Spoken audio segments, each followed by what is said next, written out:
in the crossfire tonight, guests with different views of the crisis in Iraq. President Bush's strategy in Iraq was wrong in many ways.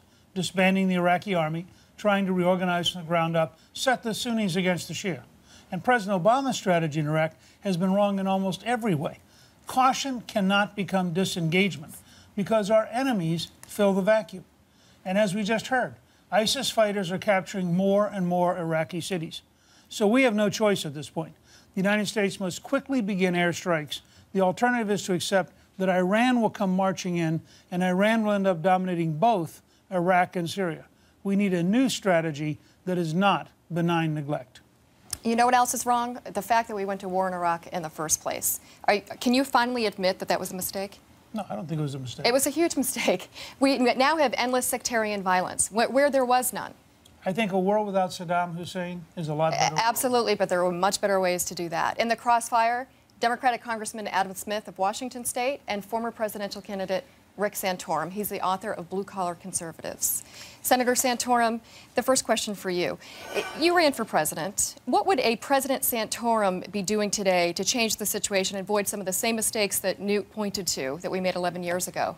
Well, I would say that the problem that we're confronting right now is the fact that we exited without an exit strategy. We exited without any kind of stable government in place. We exited without any kind of continuing, what I thought was a needed continuing presence. The problem right now is we don't have a whole lot of options. I think Newt's idea of providing some support for the government, I do not believe we should be sending troops to Iraq.